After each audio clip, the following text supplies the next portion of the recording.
Oh, hey, welcome back. You know, today we're actually going to do something crazy. We're going to work on bikes.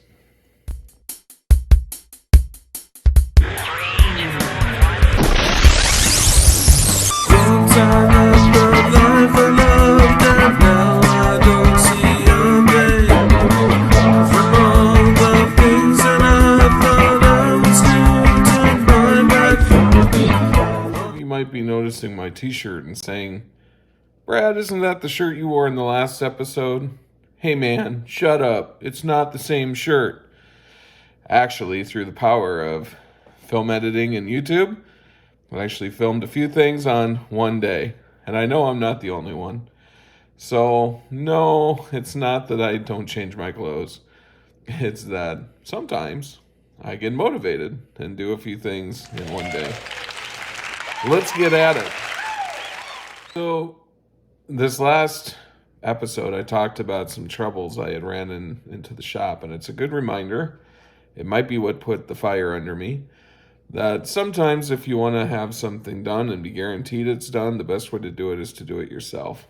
And I hate to say that because we need our friends and we need help from time to time, and we need to be able to ask for help. But there's a lot to be said about having the pride and actually spending the time to work on something yourself. And it turns out the way that you want it. I've worked in many houses, done home renovations. I've been really lazy in this house, but in my previous one, I don't think there was a single room that I didn't renovate. And I should give myself some slack on this house because I've spent a lot of time outside building out buildings and working on my home office. I just haven't done a lot of renovations inside the main living quarters yet. So my point behind all of that is it's good sometimes to do work on your bike. We're going to do a couple of things. You know, it's 60-some degrees out, so I don't plan on staying in the garage for a ton of time, but there are some upgrades that I wanted that I had already planned on doing. And we'll just go ahead and get them done. The first two that make a lot of sense before I take the bike out for a ride today is the seat and the mirrors. And in order to do those, we're going to be dealing with a grand total of not one, not two, but 3 bolts. Grand total of 3. So we'll get at it. It shouldn't take too long. Okay, we're looking again at the Harley-Davidson, a little Honda Spree 50cc, and I didn't get a chance to say it last time. I know what many of you are thinking. Brad, really, do you need another project? I hear you. I agree with you. Price was just right. And actually, I don't think there's much to do. I can hear some of you laughing at me right now. In order to get this roadworthy for the parades, we'll see. But anyway, we're not here for that, although I may use the handlebar as I'm doing some of the work on the bike in order to look at this beauty. And the very first thing we are going to replace out is an easy thing. We're going to take out the seat. Why would I replace a Mustang seat this pretty with something else? Well, the truth is, it doesn't have the receiver for the backrest. So I bought another Mustang seat, a wide tripper, to put in its place. And all we have to do in order to make that happen, and this is the truth on pretty much any Harley I've ever worked on, is there is a single bolt, or in this case, a turn pin or thumb screw, whatever you call it, to undo. And then we can lift the seat out and put in the replacement. And there we have it. Yes, there was some film treachery there, but honestly, it didn't take much time in order to do this, not much beyond the film treachery. So what we get out of this replacement is a receiver for a backrest. And as it happens, I just happen to have that right here. And it'll slide right on down. Now, we are one step closer to being in shape for touring. And I like this one. It's better than my Sportster because the backrest doesn't want to come out. So that actually makes me feel a lot better about potentially putting luggage here and strapping it to the seat ahead of it. That's a very real possibility. I have been looking at the passenger pillion here too, and that might happen. I do like this solo rack though. So super, super, super easy upgrade. I think that took me a grand total of 2 minutes. Next, we're gonna work on the mirrors. I'd ask, why am I working on the mirrors? Well, they're grubby. I can clean that. But they're loose, so when I accelerate, they move on me. And I don't much like that. I'm hoping that if I put new mirrors on, I can tighten them down. I didn't notice on these any tightening screws. So I'm not real sure if and how you can tighten these. But what I can tell you is there's a whole lot less torque on the 35 mile an hour max Harley Davidson as there is on the FLS Sport or the FLSS or the Softail Slim Sport. So we're going to take these mirrors off, save them for the Harley Davidson, and put some new mirrors that are very akin to the mirrors that I have on my other bikes. You could say it's kind of become a tradition. And for this surgery, I said 3 bolts total. We've already done one for the seat. So the mirrors have this little nut hanging underneath and a bolt that goes through attached up to the stem of the mirror. We're going to loosen that up and take this mirror out, do the same on the other side, put the new ones in. And there she is, the Willie G teardrop skull. And you have to be careful when you're backing out this bolt because your turn signals go on that as well. So just keep an eye on that. But we've got the first one in. We'll go ahead and do the second. Holy moly, there it is. And there's the other one. We're about ready to go for a ride, but I'm actually a half an hour before I thought I'd be.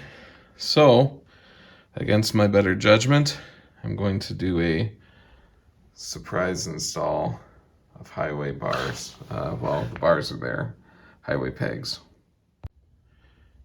Okay, there's the first one installed, and I did not film myself doing it because there are usually lots of swears when I'm installing any kind of peg, especially if I'm dealing with those.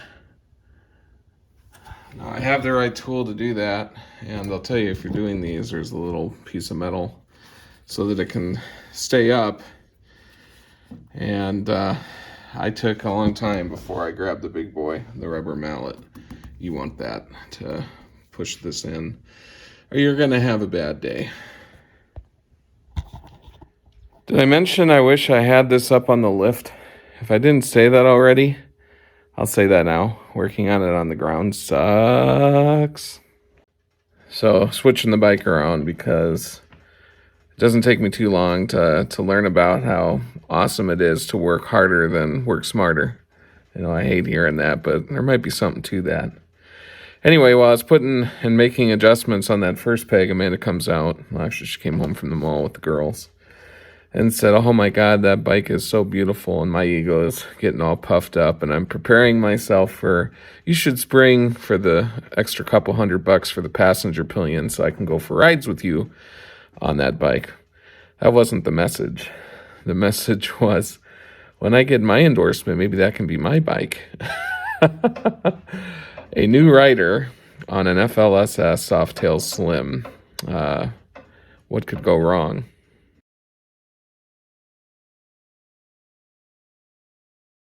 And there you have it.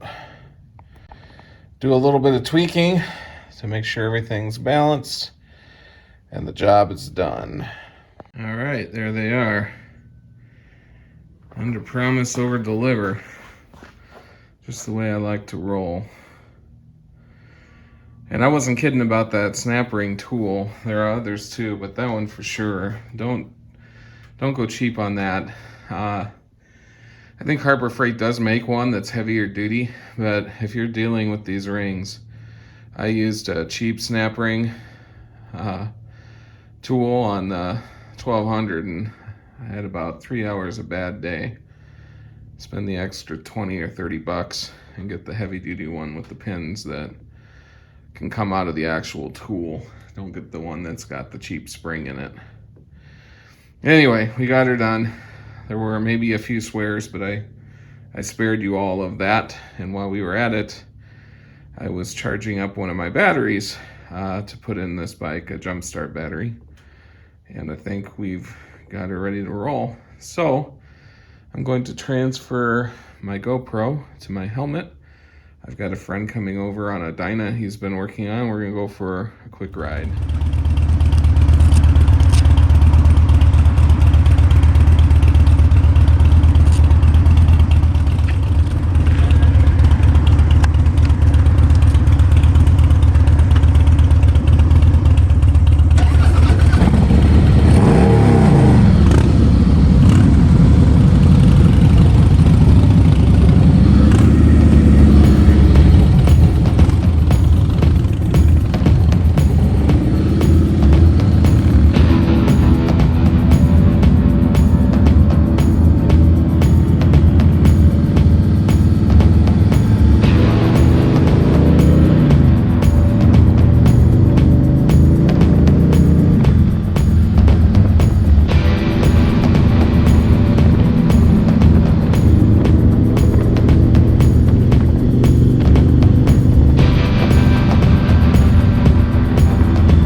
coming off of a fast. I've been doing intermittent fasting, and it's actually been working. I'm down about 10 pounds.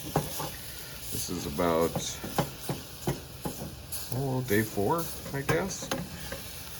And it didn't tell me to do this, but I'm cooking on the stove, even though this was leftovers in my fridge, in order to try to be a bit more mindful.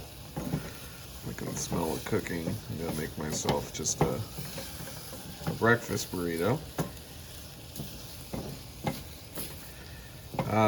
This is ironically, well, not ironic, this is not unlike what I did the last time that I tried to take on a more healthy lifestyle. Although I didn't necessarily know I was doing it. I'm not an evangelist for much of anything except for trying to continuously improve. And what I'll say about intermittent fasting is I've been waking up earlier in the morning, probably because I go to bed earlier. I'm rested, my head is clear. I feel more like working out. And I'm breaking the psychological dependencies that I was having, and the urge to eat late at night, which I know is not healthy. So, after losing about 10 pounds, I think this might be serious again. And that makes me happy because I really do not want to freeze when I go to the Ozarks. So I'll keep you up to date, let you know what I find out, and more to come. The other thing I really like about the intermittent fasting is it makes you really appreciate your food. This looks probably not so great, but my body's really craving a lot of things that are in it. I've got a mini potato or 2 sliced up, zucchini, some eggs. Actually, I put a couple scallops in this. So, breaking the fast, it's now 7 a.m. and I think the last meal I had yesterday was the last full meal was around 12:30, 1 o'clock. So, and that's mainly because I had a lot of meetings, and the window currently I'm on is like 4 at night until 8 in the morning. But I got to start a little early today because I started fasting early. Technically the fast didn't start though until like 2:30 because I did have a New York seltzer later in the afternoon. So I cannot begin to tell you how excited I am to finally have the blessing of this nourishment. Not to sound too spiritual, but I know it's about surviving right now. And that's all the time we have for this episode. It's been a fun week, done some builds. We're back to bikes. And we'll see you next week. If you would do me a big favor, I'm trying to grow my viewership. Tell your friends. If you haven't, click like, subscribe. And remember the things that I tell you every week. Remember to see the beautiful things that are around you every day.